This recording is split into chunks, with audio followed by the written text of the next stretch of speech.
Well, lucky my picture's not up there, which is good. I'm a little bit nervous, but that takes a little bit of pressure off. Anyway, as mentioned, my name is First Constable Lyndall, and I'm currently attached to Criminal Investigations, which is within the ACT Policing portfolio. The team that I work in is the Fraud Investigation team. I first started with the AFP 10 years ago in 2004 as what we call a staffie, or an unsworn staff member. I worked both within the aviation and protection portfolios as an executive assistant. Whilst I was a staff member, I also had the opportunity to work within many other areas of the AFP. I spent 6 months attached to Sydney Airport as the business manager. I managed the rosters for 120 protective service officers. I managed fleet vehicles, the station in general, and a small team of administrative support staff. I also spent 8 months working in the compensation and rehabilitation team, processing compensation claims for injured police officers and protective service officers. After every opportunity that I had experienced in many different areas, I always returned to my EA role. It was really my comfort zone. I was good at it and I was happy doing it. I knew my bosses, but I had to ask myself this question: could I still see myself in this role 30 years on? To be honest, I joined the AFP with no real direction of my career. Fortunately for me, wherever I worked in the AFP, I found myself working with sworn police members who were always telling me about their times and experiences in the AFP, similar to what you've heard all these ladies speak about today. We call these worries. Everyone's got a worry to tell. All these worries, they opened my eyes to various areas, and I came to the conclusion in 2007 that I wanted to be a sworn police member within ACT Policing. I knew that the AFP could offer me so many diverse career options, but I also knew that the list would be a lot larger if I became a sworn police officer. My family were very supportive with my new career choice, and I know that my parents love to brag that their little girl is a police officer. Not so little am I now. I also received heaps of support from my managers and my colleagues who when I told them of my decision to become a police officer, I thought initially that they would laugh. How would I go from wearing stilettos to wearing boots? How would I cope if I broke one of my pretty pink fingernails? I'd never worn anything that needed ironing, and now I have to iron a uniform. My managers and colleagues gave me a lot of support in getting through the application process. It's only now that I'm out on the road that they ask those questions. Have you broken a nail recently? After jumping through a few hurdles, doing my first aid certificate, a swim test and a fitness test, as well as an interview, I was successful in my application.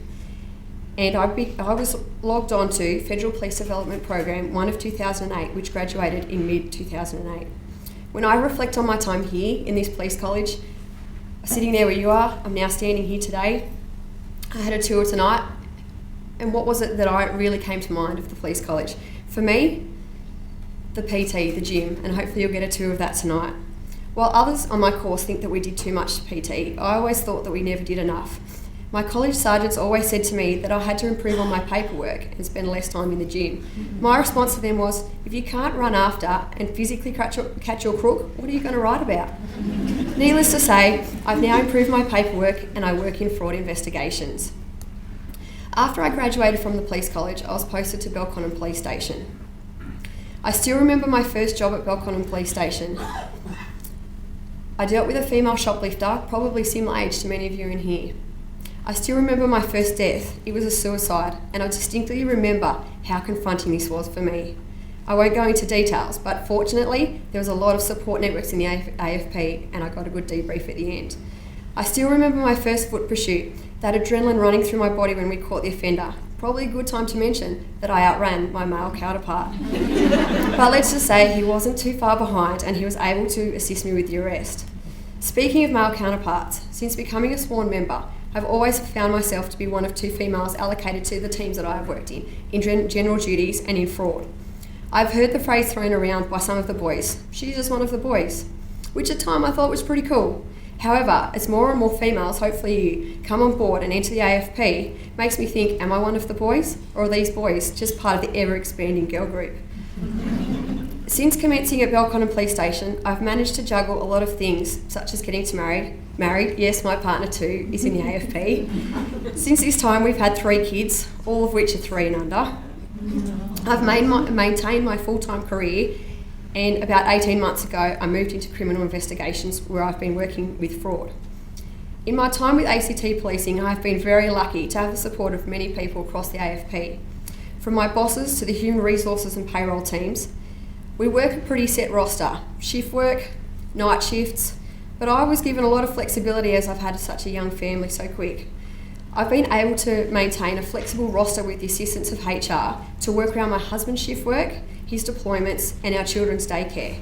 This has allowed me to work and maintain a work-life balance. I get to put my kids to bed at night, and I get to maintain a full-time career.